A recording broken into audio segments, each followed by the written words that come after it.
레위기 10장.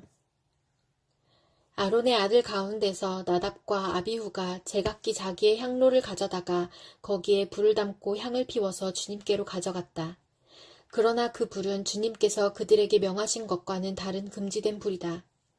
주님 앞에서 불이 나와서 그들을 삼키니 그들은 주님 앞에서 죽고 말았다. 모세가 아론에게 말하였다. 주님께서 내게 가까이 있는 이들에게 나의 거룩함을 보이겠고 모든 백성에게 나의 위엄을 나타내리라 하신 말씀은 바로 이것을 두고 하신 말씀입니다.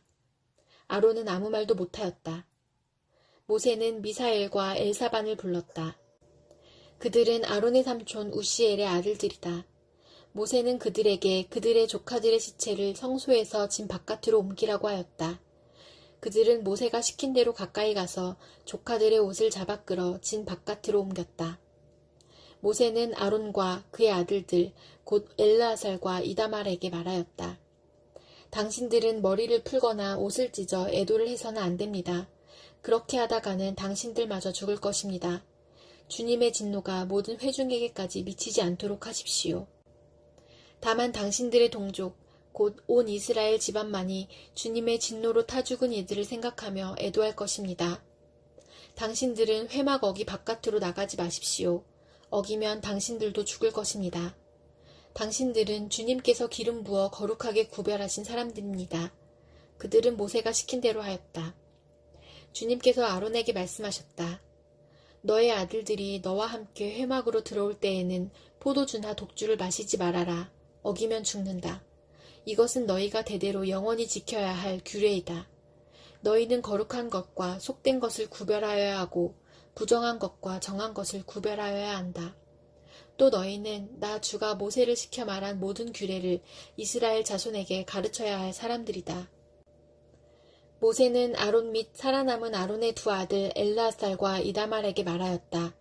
주님께 살라 바치는 제사를 드리고 남은 곡식 제물은 형님과 형님의 아들들이 가지십시오. 누룩을 넣지 않고 만든 것은 제단 옆에서 먹도록 하십시오. 그것은 가장 거룩한 제물이므로 거룩한 곳에서만 먹어야 합니다. 그것은 주님께 살라 바치는 제물 가운데서 형님과 형님의 아들들이 받은 몫이기 때문입니다. 주님께서 나에게 그렇게 명하셨습니다. 그러나 흔들어 바치는 가슴고기와 높이 들어 바치는 넓적다리 고기는 정결한 곳이면 어느 곳에서든지 형님과 형님의 아들들과 형님의 딸들도 함께 먹을 수 있습니다. 그것들은 이스라엘 자손이 바친 화목 제사의 제물 가운데서 형님과 형님의 아들들의 몫으로 주신 것이기 때문입니다.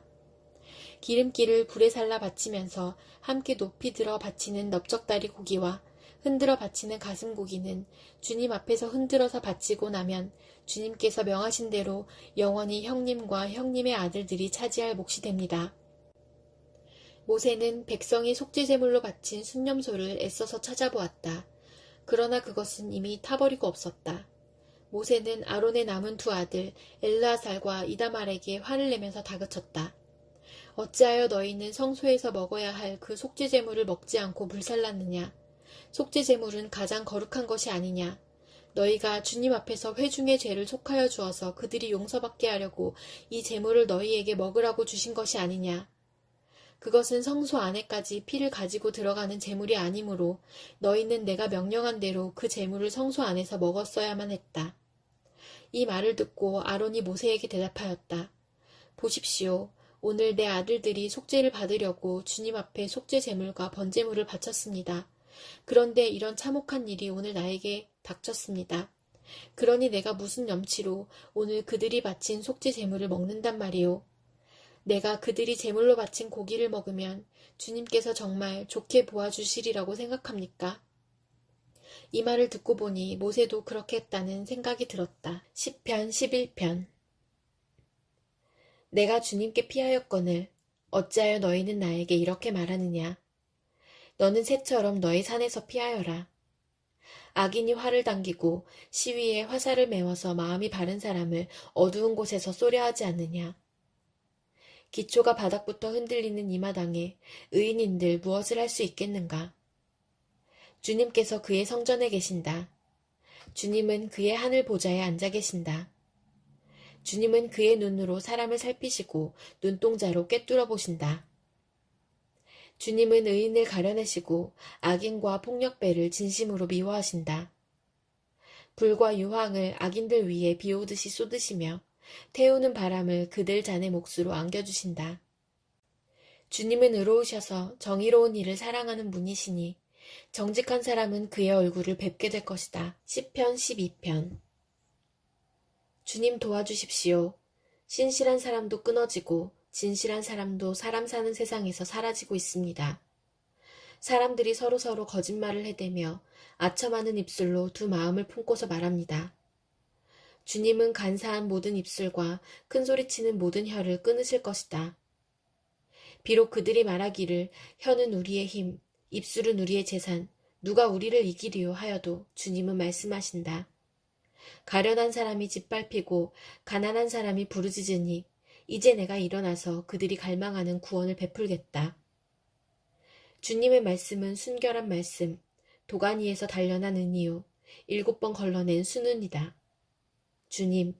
주님께서 우리를 지켜주십시오. 지금부터 영원까지 우리를 지켜주십시오. 주위에는 악인들이 우글거리고 비열한 자들이 사람들 사이에서 높임을 받습니다. 잠언 25장. 이것도 솔로몬의 잠언으로 유다왕 히스기야의 신하들이 편집한 것이다. 이를 숨기는 것은 하나님의 영광이요 이를 밝히 드러내는 것은 왕의 영광이다. 하늘이 높고 땅이 깊은 것처럼 왕의 마음도 헤아리기 어렵다. 은에서 찌꺼기를 없애라. 그래야 은장색의 손에서 그릇이 되어 나온다. 왕 앞에서는 악한 사람을 없애라. 그래야 왕위가 공의 위에 굳게 선다. 왕 앞에서 스스로 높은 채 하지 말며 높은 사람의 자리에 끼어들지 말아라. 너의 눈앞에 있는 높은 관리들 앞에서 저리로 내려가라는 말을 듣는 것보다 이리로 올라오라는 말을 듣는 것이 더 낫기 때문이다. 너는 급하게 소송하지 말아라. 훗날에 너의 이웃이 너를 이겨 부끄럽게 만들 때에 내가 어떻게 할지가 염려된다. 이웃과 다툴 일이 있으면 그와 직접 변론만 하고 그의 비밀을 퍼뜨리지 말아라.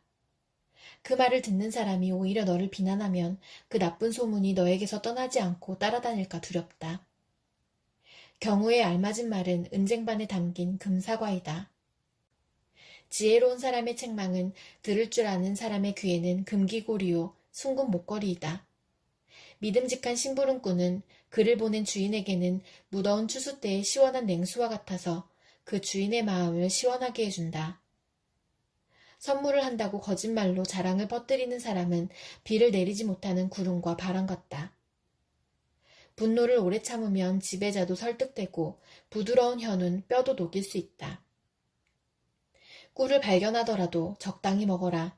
과식하면 토할지도 모른다. 이웃집이라 하여 너무 자주 드나들지 말아라. 그가 실증이 나서 너를 미워하게 될지도 모른다. 거짓말로 이웃에게 불리한 증언을 하는 사람은 망치요, 칼이요, 뾰족한 화살이다. 환난을 당할 때에 진실하지 못한 사람을 믿는 것은 마치 썩은 이와 뼈가 부러진 다리를 의지하는 것과 같다. 마음이 상한 사람 앞에서 즐거운 노래를 부르는 것은 추운 날에 옷을 벗기는 것과 같고 상처에 초를 붓는 것과 같다. 내 원수가 배고파하거든 먹을 것을 주고 목말라 하거든 마실 물을 주어라. 이렇게 하는 것은 그의 낯을 뜨겁게 하는 것이며 주님께서 너에게 상으로 갚아주실 것이다. 북풍이 비를 일으키듯 헐뜯는 혀는 얼굴에 분노를 일으킨다. 다투기를 좋아하는 여자와 넓은 집에서 함께 사는 것보다 차라리 다락 한 구석에서 혼자 사는 것이 더 낫다. 먼 데서 오는 기쁜 소식은 목이 타는 사람에게 주어지는 냉수와 같다. 의인이 악인 앞에 무릎을 꿇는 것은 흐려진 샘물과 같고 오염된 우물물과 같다. 꿀도 너무 많이 먹는 것은 좋지 않듯이 영예를 지나치게 구하는 것은 좋지 않다. 자기의 기분을 자제하지 못하는 사람은 성이 무너져 성벽이 없는 것과 같다. 데살로니가 전서 4장.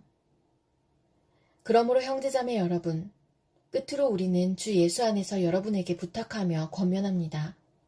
여러분은 어떻게 살아야 하며 어떻게 하나님을 기쁘게 해드려야 할 것인지를 우리에게서 배운 대로 하고 있으니 더욱 그렇게 하십시오. 우리가 주 예수의 이름으로 무슨 지시를 여러분에게 내렸는지를 여러분은 알고 있습니다. 하나님의 뜻은 여러분이 성결하게 되는 것입니다. 여러분은 음행을 멀리하여야 합니다. 각 사람은 자기 아내를 거룩함과 존중함으로 대할 줄 알아야 합니다. 하나님을 알지 못하는 이방 사람과 같이 세욕에 빠져서는 안 됩니다. 또 이런 일에 탈선을 하거나 자기 교훈을 해하거나 하지 말아야 합니다. 우리가 여러분에게 전에도 말하고 경고한 대로 주님께서는 이런 모든 일을 징벌하시는 분이시기 때문입니다. 하나님께서 우리를 불러주신 것은 더러움에 빠져 살게 하시려는 것이 아니라 거룩함에 이르게 하시려는 것입니다. 그러므로 이 경고를 저버리는 사람은 사람을 저버리는 것이 아니라 여러분에게 성령을 주시는 하나님을 저버리는 것입니다. 교우들에 대한 사랑을 두고서는 여러분에게 더 쓸 필요가 없겠습니다. 여러분이 직접 하나님께로부터 서로 사랑하라고 하시는 가르침을 받아서 온 마케도니아에 있는 모든 형제자매에게 그것을 실행하고 있기 때문입니다. 형제자매 여러분, 우리는 여러분이 더욱더 그렇게 하기를 권면합니다. 그리고 우리가 여러분에게 명령한 대로 조용하게 살기를 힘쓰고 자기 일에 전념하고 자기 손으로 일을 하십시오. 그리하여 여러분은 바깥 사람을 대하여 품위 있게 살아가야 하고 또 아무에게도 신세를 지는 일이 없도록 해야 할 것입니다. 형제자매 여러분, 우리는 여러분이 잠든 사람의 문제를 모르고 지내는 것을 원하지 않습니다. 여러분은 소망을 가지지 못한 다른 사람들과 같이 슬퍼하지 않아야 할 것입니다. 우리는 예수께서 죽으셨다가 살아나신 것을 믿습니다. 이와 같이 하나님께서 예수 안에서 잠든 사람들도 예수와 함께 데리고 오실 것입니다. 우리는 주님의 말씀으로 여러분에게 이것을 말합니다. 주님께서 오실 때까지 살아남아 있는 우리가 이미 잠든 사람들보다 결코 앞서지 못할 것입니다. 주님께서 호령과 천사장의 소리와 하나님의 나팔 소리와 함께 친히 하늘로부터 내려오실 것이니 그리스도 안에서 죽은 사람들이 먼저 일어나고 그 다음에 살아남아 있는 우리가 그들과 함께 구름 속으로 이끌려 올라가서 공중에서 주님을 영접할 것입니다. 이리하여 우리가 항상 주님과 함께 있을 것입니다. 그러므로 여러분은 이런 말로 서로 위로하십시오.